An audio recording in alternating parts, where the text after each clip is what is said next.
the parent behavior, because that's a fun thing. Well, I always say that, like, I don't know if this is where you're going, but I always say this, like, I use the OHL draft, for example. Parents do not prepare their kids well enough. They prepare them to fail. They don't, and it's a disaster. I can't tell you how many parents come in and they tell me how high their kids are going to get drafted, and they listen to all the wrong people, and they listen to the press about how good their kids are, or yeah, he should get drafted in the fourth round. Fourth round, he's going in the fourth round. Wow. Someone else says sixth or whatever. They got a letter from the Sarnia Sting, and they go, he's getting drafted to Sarnia in the fourth round. They come to a conclusion. They tell the kid that, and then the draft comes, and they didn't get drafted, and the dad will say he's devastated. Like, what happened? They said this. It's their fault. It's like, no, it's your fault. It's your fault, man, because you didn't do your research. You didn't protect your child, right? So it's the same thing going into a tryout. It's the same thing if you're the best player in the world. Is you don't tell them that. Shane Wright, man. Well, there's a perfect example. First overall. First overall, that didn't go first overall, right? But you have to prepare your kids for worst case scenarios. The worst case scenario could be like in the OHL thing is that you don't get drafted. Okay, now what? Do you still want to play hockey? Like, prepare for that. So when as a parent, this is where the honest conversations with your kids come in, right? Like, it's not about. It's just about being honest. I was going to say it's not just about hockey, but you have to have that conversation. So if your son wants to try out for hockey, like a AAA team, and your son is going out for the first time or has been on the bubble, like he's a middle of the pack kid, then the conversation needs to be there. That, okay, so you know that you have to work really hard. You know that they're picking other kids. You know that, just get in order things that the kid realizes that, it might not work. Mm-hmm. Right? Yep. And if you can just do that right off the hop, like good conversations to know that this is going to be really hard. There's probably only 3 kids that are going to make this team. Work hard and see what happens. But like, you got to prepare them a little bit. Yeah, for sure. And it's just like, to me, it's the biggest thing is have that conversation. And now I guess it depends on if you're looking at your child, what lens you're looking out of. Are you looking at it like my son played AAA before, so he's on the team no matter what? Are you looking at it like I just, I think my kid's the best kid? Because some parents actually do. It's like, well, if you look at it that lens, there's not much you can do. Yeah. But I'm talking about a realistic lens. If you're looking at your hockey player, you go, yeah, he's good. Yeah, he plays on the team. He got 4 goals. 4 is not 30, right? He gets a regular shift or more or less. Like, okay, so that's not more. So that means he's fighting for a spot. You have to have that conversation, and vice versa.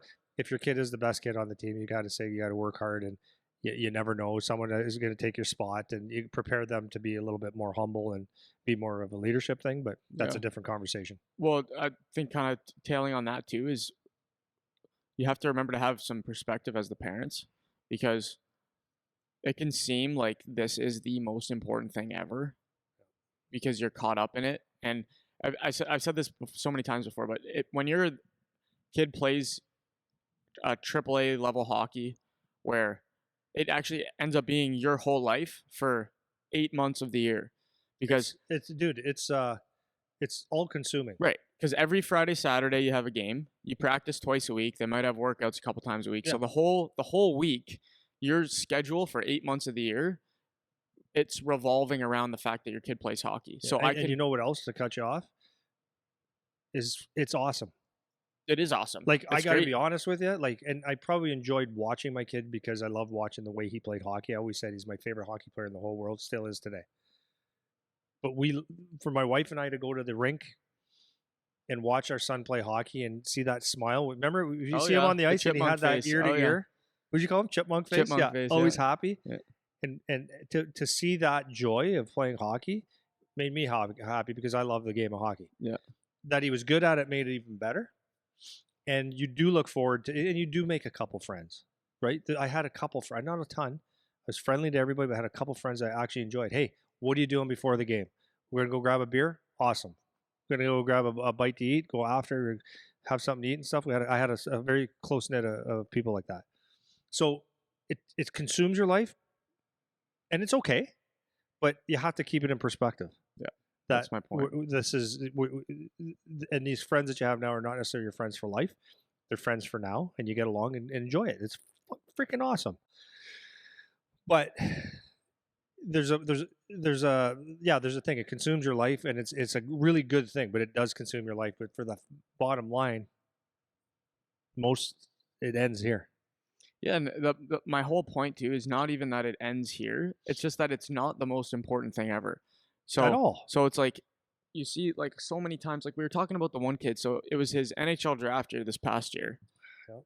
and he didn't get drafted, and he was supposed to, let's say. Mhm. And the dad was like devastated that the guy didn't get drafted, that his kid didn't get drafted. And it's like, why? Like, I don't understand how that would be the example you're setting for your kid. Yeah.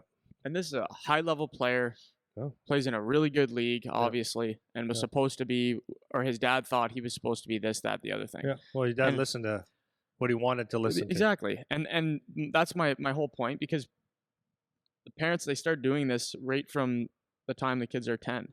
And if you don't have the ability to zoom out and understand that there's a development process, if your kid gets cut when he's 12, maybe he didn't hit puberty yet. Maybe he'll be back in a year or two, right? Or if he doesn't get drafted, lots of kids go on to play at very high levels, college, pro, whatever, that didn't get drafted in the OHL, and vice versa. Like there's nothing that is so consequential at any point in the minor hockey career that it will make or break your kid. And you should know that as mom and dad, because then that leads into what you were saying of helping to prepare your kid for the blows that are going to come. Everybody gets them, right? Very few guys go through unscathed their entire career. Yeah, for you sure. know? So it's just a responsible thing to do as a parent, is don't act like a teenager when you're dealing with the minor hockey circumstances that come up surrounding your kid. You have to be able to zoom out, man. It's like there's more important things to your life, even though it's the most important thing to your life right now, because there's so many, it costs a lot of money, it costs a lot of time, your whole schedule's around it, your friends are around it, your kids' friends are around it. It's everything it has to do with that. I get it, man. I did it. You did it. We've all done it. This is going to be very controversial, possibly. I probably said it before though, but like for me, and I always said this to my wife, for the investment and the time and like, cause it's crazy.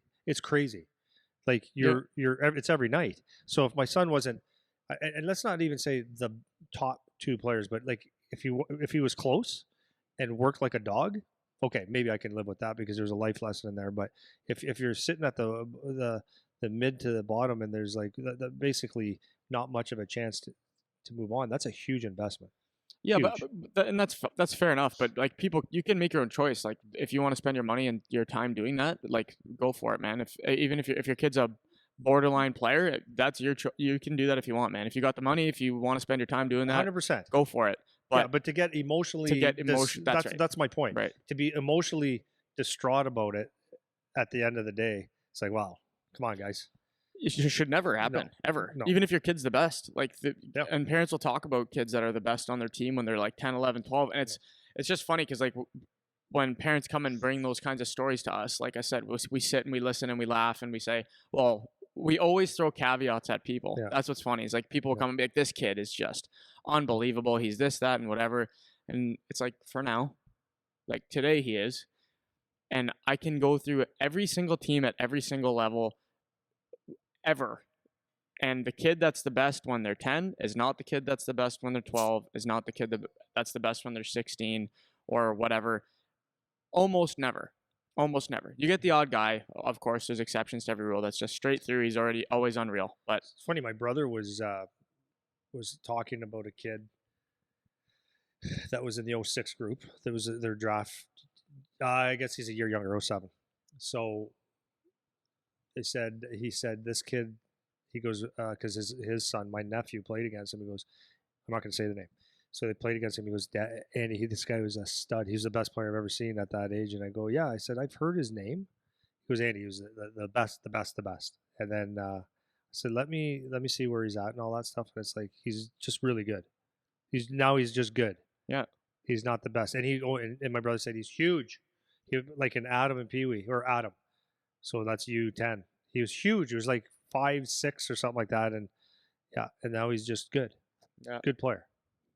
And I said, yeah, it changes, man. It changes. Changes and it But changes and to fast, say it man. never no, some guys are just the best all Yeah, the time. that's But right. yeah, So keep that in mind just as the parents, man. You got to be able to take the zoom out because things change so quick, and to get all bent out of shape, and everyone's calling everyone to talk about how bullshit everything is, and there's all this politics and hockey and all this kind of stuff, and it's like you can make it that if you want, yeah, but it's not a necessary thing to get sucked into. So you can get obviously you can be invested in it and all that kind of stuff, but you have to be able to zoom out as mom and dad and be mom and dad, particularly when it's actually your kids that are doing the activity. It's not for yeah. you. And that's kind of the things, the lines can get a little bit blurred when, it's that much of a commitment and that much of an investment as a parent, but Yeah. you still got to